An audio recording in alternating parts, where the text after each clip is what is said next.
Hello everyone, welcome to KGS UGC NET channel. मैं पूजा शर्मा, आपकी UGC net mentor, आपका स्वागत करती हूँ। आज के सेशन में हमारे साथ है भारती, जिन्होंने हिंदी से अपना पीएचडी क्लियर किया है। तो आज हम इनसे जानना चाहते हैं कि भाई इन्होंने पेपर 1 को जो है कैसे कंटिन्यू किया या इसकी तैयारी कैसे की, अब इनका आगे जो है एम क्या रहने वाला है। Welcome Bharti to the session. धन्यवाद मैम आपका। ओके, भारती देखो, यहाँ पे अभी तक बच्चों को डाउट रहता है, चलो पेपर 2 का तो आपने अपना किया, लेकिन पेपर 1 को कैसे यहाँ पे लेके चलना है, ये सबसे बड़ा डाउट है कि पेपर 1 में 10 यूनिट्स होती हैं, कौन सी यूनिट जो है हार्ड रहती है या फिर कौन सी यूनिट में ज्यादा मेहनत करने की जरूरत पड़ी, कहाँ पे आपको जो है क्वेश्चंस ठीक लगे, या इसके नोट्स पे बात आती है। जैसे बच्चा कई बार कंफ्यूज रहता है कि भाई हमें नोट्स कैसे प्रिपेयर करने हैं, नोट्स प्रिपेयर करने भी हैं या नहीं करने हैं, ये भी बड़ा डाउट यहाँ पे रहता है। तो सबसे पहले यहाँ पर आपने पीएचडी क्लियर किया है, आपका अप्रोच क्या रहा है पेपर 1 की तरफ, कैसे आपने पेपर 1 जो है यहाँ पे प्रिपेयर किया?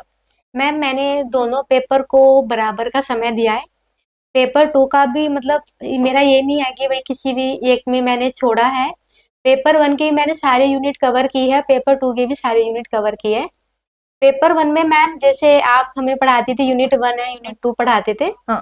तो आपके साथ एक अलग बॉन्डिंग थी, क्योंकि आपका जो मतलब विषय था वो था ही अलग। जैसे टीचिंग एप्टीट्यूड हो गया, एक तरीके से वहां पे लगता था कि खुद को जानने का वो मिल रहा है कि हाँ है क्या, हाँ। हम बच्चे को क्या सिखा रहे हैं, कैसे पढ़ा रहे हैं। हाँ जी, ऐसा लगता है जैसे कि ये तो हमें आना ही चाहिए। अगर हमें टीचर बनना है तो ये तो हमें एक बेसिक है कि ये तो हमें आना ही चाहिए, वरना हम लायक ही नहीं है टीचर बनने के। तो वो चीजें वहां पे बहुत ही मतलब मैं ऐसा नहीं था कि मैंने एक पेपर के अंदाज से नहीं पढ़ा, लेकिन आपका मैं लाइफ एक्सपीरियंस इस वजह से पढ़ती थी कि भाई ये तो मेरी लाइफ में काम आएगा ही आएगा। तो मैं उस चीज को काफी मतलब मेरे को का रिवीजन करना होता था। डेली मैं आपकी क्लास रिवीजन करती थी। तो जैसे आप जो क्लास होती थी वो रात को एक दिन पहले अपडेट हो जाती थी कि हाँ कल हमारी ये क्लास इतने इतने बजे है। तो मैं एक दिन पहले अपना सारी नोटबुक रख लेती थी कि हाँ भाई मैं चाहे कहीं भी हो, अगर मेरे को बाई चांस बाहर जाना होता था तो मैं जो सब्जेक्ट की क्लास है मेरी पेपर 1 की या पेपर 2 की, दोनों की, तो मैं वो नोटबुक लेके जाती थी कि अगर मुझे कहीं भी टाइम मिल रहा है, बस में मिल रहा है या मैं कहीं बैठी हूँ, लाइब्रेरी में हूँ मैं, तो मैं वहां मिल रहा है तो मैं लेके जाती थी, वो मेरे साथ में रहती थी। मैंने एक भी दिन कभी भी कोई भी क्लास मिस नहीं की आपकी। ओके। अच्छा, रिसर्च के साथ क्या मतलब रहा है कि मतलब रिसर्च, क्योंकि मेनली हम यहाँ पर रिसर्च आपने पहले कभी पढ़ी नहीं है, लेकिन फर्स्ट टाइम यहाँ पे पढ़ रहे हो, तो उसको कैसे लेके चले हो कि आपको किस तरह से, एक तो फर्स्ट टाइम पढ़ा था तो थोड़ा हार्ड भी लगता है ना, और थोड़ा अलग कॉन्सेप्ट्स भी यहाँ पर रहते हैं, तो उसको कैसे आपने पढ़ा, रिवाइज किया, उसके क्वेश्चंस कैसे सॉल्व किए? मैं आपको ईमानदारी से बताऊं ना, तो पहले मुझे बहुत टफ लगती थी। नहीं समझ आती थी। तो ना तो मैंने एक माइंड में अपना ये किया कि अगर मुझे पीएचडी करनी है तो वो चीज वहां काम आएगी। वहां पे काम ही क्या होता है, रिसर्च ही करनी होती है, और आगे हमें उसकी बेसिक पता ही नहीं है कि रिसर्च होती क्या है, तो मैं करूंगी कैसे। तो मेरे को यही रहता था कि अगर मुझे बस ये एमए तक ही सीमित रहना है तो मैं इसको बस पढूं और एग्जाम दूं और हटाऊं। लेकिन अगर मुझे आगे जाना है, आगे जाके मैं प्रोफेसर बन रही हूँ, आगे कुछ कर रही हूँ, तो वहां पे तो ये चीजें मुझे प्रैक्टिकली करनी होगी। तो मैं तब कैसे करूंगी?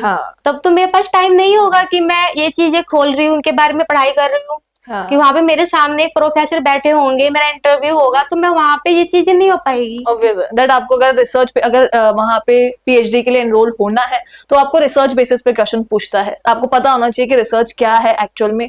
अपना पेपर अगर लिखोगे करोगे तो आपको रिसर्च के बारे में पता हो किस तरह की रिसर्च होती है, टाइप्स क्या है रिसर्च की, है ना, तो ये सारी चीजें भी है। अच्छा, इसके बाद अलावा आपका जैसे डीआई है, मैथमेटिक्स हो गया, लॉजिकल रीजनिंग हो गया, ये थोड़े से अलग, मतलब कह लीजिए किसी का मैथमेटिक्स अच्छा है किसी का नहीं है। एलआर लॉजिकल रीजनिंग एक अलग सब्जेक्ट है जिसके अंदर इंडियन लॉजिक आ जाता है, ये सारी चीजें, तो इसको कैसे मैनेज किया आपने?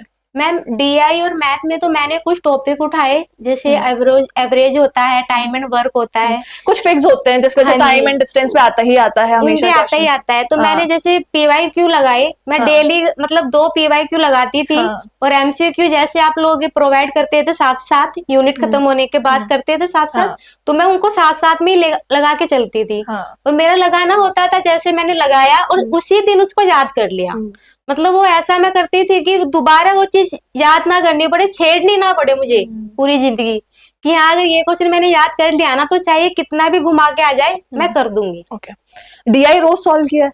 हाँ जी मैम, डीआई और मैथ तो ऐसे था कि जो टॉपिक, जो 3-4 टॉपिक ये होते हैं एवरेज या फिर इंटरेस्ट वाले, तो ये मैं डेली करती थी, ताकि एक होता है कि वो कैसे घुमा के देते हैं, आजकल तो बहुत ही हाई लेवल हो रखा है डीआई के। हाँ, डीआई का भी है सेम कि डीआई भी यहाँ पर जो है एक लेवल थोड़ा सा अप ही आजकल देखने को मिल रहा है आपको। मैम उसका फायदा है, क्योंकि अगर कहते हैं ना कि डीआई का अगर एक क्वेश्चन सॉल्व हो गया ना तो सारे हो तो जाते पांचों पांच हो जाते हैं। अगर एक बार आपका कॉन्सेप्ट क्लियर है, एक बार एक समझ में आ गया कि किस बेसिस पे आ रहा है, रेशियो पे आ रहा है, परसेंटेजेस पे आ रहा है, किस बेसिस पे आ रहा है, एक क्वेश्चन सॉल्व हो गया तो बाकी सारे भी इजीली सॉल्व हो जाते हैं। वो सारे वो है ना, डीआई मैथ ऐसा, इसमें कुछ गलत नहीं होता। अगर वो एक बार अच्छे से हो गया तो वो नंबर तो पक्के है, वो कहीं नहीं गए हैं। एक यहाँ पे है ना पीपल एनवायरनमेंट का, हाँ जी, और हायर एजुकेशन, ये दोनों यूनिट्स, जैसे कई बार ऐसा होता है पीपल एनवायरनमेंट आपको क्वेश्चंस लगता है जैसे बहुत बाहर से क्वेश्चंस भी आपको हम देखने को मिलते हैं, जनरल करंट अफेयर्स पे भी क्वेश्चंस आते हैं, तो ये एग्जाम में आपको क्या मतलब कैसा, आपकी प्रिपरेशन कैसी रही, और एग्जाम में जो क्वेश्चंस आए थे वो आपके अकॉर्डिंग थे, या आपको लगा कि भाई कुछ हमें और पढ़ना चाहिए था, या फिर अलग से कुछ थे, क्या था? मैम मतलब ये था कि जितना मैंने यहाँ से क्लास से किया था, उसमें जो क्वेश्चन मेरे आए थे मैक्सिमम उसी में से ही थे। तो मतलब कोई भी क्वेश्चन ऐसा नहीं था कि ये मैंने पढ़ाना हो। एक दो क्वेश्चन है जो मेरे भी गलत हुए हैं, मतलब वो अलग चीज है, लेकिन ये था कि अननोन कोई भी नहीं था, सारे ये था कि नजर से गए हुए हैं। ओके, तो एक चीज यहाँ पर ये कि एक डाउट हमेशा स्टूडेंट्स को रहता है कि हम नोट्स बनाएं या फिर प्रिंटेबल पीडीएफ जो हमें मिल रही है, हम प्रिंटेबल पीडीएफ निकाल के रख लें, तो उनका क्या किया है मतलब आपने कैसे? मैम मैंने जैसे आप लोग मतलब क्लास के बाद ही पीडीएफ अपलोड कर देते थे, तो मैं वहां से डाउनलोड करती थी, उसमें से एक बार पहले आपकी क्लास देखी, अगेन फिर मैं एक बार इसको पीडीएफ को पूरी पढ़ी, उसमें से मुझे कुछ ऐसा लग रहा है कि ये मुझे याद नहीं रहेगा बाई चांस, तो मैं उसको एक बार लिख के याद करती थी, और लिख के याद करने के बाद भी अगर कुछ रह जाता तो मैं उसको शॉर्ट नोट्स में बनाती थी, ताकि मैं उसको जब भी मुझे टाइम मिलता है तो मैं रिवाइज कर लूं। हाँ, तो आई थिंक मतलब मेरा ये है कि अगर आप यहाँ पर नोट्स बना रहे, अगर थोड़ा सा जैसे कुछ भी चीजें हैं तो एक शॉर्ट नोट्स या समरी नोट जरूर बना ले, रिवीजन के लिए काम में आ जाती है चीजें, नहीं तो फिर बाद में हम एंड में कहाँ सपोर्टिंग पीडीएफ देखने जाएंगे। मैम बहुत पेज होते हैं, तो उतना देखेंगे देखना ही बात है, तो नोट्स यहाँ पे बना ले, जैसे एटलीस्ट आपके पास शॉर्ट नोट्स हो तो आपको रिवीजन करने में यहाँ पर जो है हेल्प है। अच्छा, एमसीक्यूज आपका जो है कितना प्रैक्टिस किया, क्योंकि मतलब कह लीजिए कि आपने रेगुलर प्रैक्टिस बनाई रखी है, एंड में जाके ऐसा नहीं कि भाई एंड में जाके प्रैक्टिस यहाँ पे नहीं हो, रेगुलर प्रैक्टिस यहाँ पे रही। देखो एमसीक्यूज वगैरह की रेगुलर प्रैक्टिस जो है यहाँ पे आपको करनी होगी, क्योंकि प्रैक्टिस कहते हैं ना, practice makes a man perfect, तो प्रैक्टिस जितनी ज्यादा होगी उतने ज्यादा कॉन्सेप्ट्स क्लियर होंगे, और उतनी ज्यादा है यहाँ पर आपकी जो है तैयारी कह लीजिए, कॉन्फिडेंस आएगा, जितना ज्यादा एमसीक्यूज अपने तैयार रखेंगे उतनी ज्यादा कॉन्फिडेंस जो है यहाँ पे आपको अपने अंदर फील होगा। अच्छा, यहाँ पे लास्ट क्वेश्चन एक कर लेते हैं, दैट जेआरएफ क्लियर करना है, टारगेट जेआरएफ है, तो जेआरएफ के लिए आपकी अब जो है अप्रोच क्या रहने वाली है? मैम अप्रोच तो मैंने अगेन बैच ज्वाइन किया हुआ है ओके, मैंने नहीं छोड़ा है कि मैंने अभी सर से मेरी बात हुई थी, नवनीत सर से, उनको भी मैंने यही कहा था कि सर जब तक होगा नहीं मैं आप लोगों को नहीं छोड़ने वाली हूँ, मुझे जेआरएफ भी करना है, अभी 2-3 महीने ही बचे हुए हैं, तो उसकी तैयारी मैम मैंने ये है कि ये हो गया अच्छी बात है, लेकिन वो मैंने तैयारी उसकी छोड़ी नहीं है, बीच में नहीं छोड़ा कि गैप आ जाता है तो फिर प्रॉब्लम आ जाती है, नहीं हो पाता है। अच्छा, ओके, तो देखिए यहाँ पे अपना भारती ने अपना एक्सपीरियंस यहाँ पे शेयर किया है, लेकिन मैं यहाँ पर आप लोगों को बोलना चाहती हूँ, if you are preparing for JRF, अगर आप जेआरएफ के लिए प्रिपेयर करते हो, अपना एम सबसे पहले अपना एम हाई रखो, और उस एम को कैसे अचीव करना है उस पर प्रॉपर अपनी मेहनत जो है वो करते रहिए, अपना बेसिक कंटेंट जो है वो स्ट्रॉन्ग रखिए, और उसके साथ जितनी प्रैक्टिस हो सकती है उतनी प्रैक्टिस करो। जेआरएफ यहाँ पे अचीव करना आपका वन एंड ओनली गोल होना चाहिए, क्योंकि आपको पता है अगर आपको पीएचडी करनी है या असिस्टेंट प्रोफेसर बनना है तो जेआरएफ के बेनिफिट्स क्या है या नेट के बेनिफिट्स क्या है। ठीक है, तो चलिए आज के सेशन के लिए हम इतना ही रखते हैं। Thank you so much, take care, good bye all of you. Thank you Bharti. Thank you.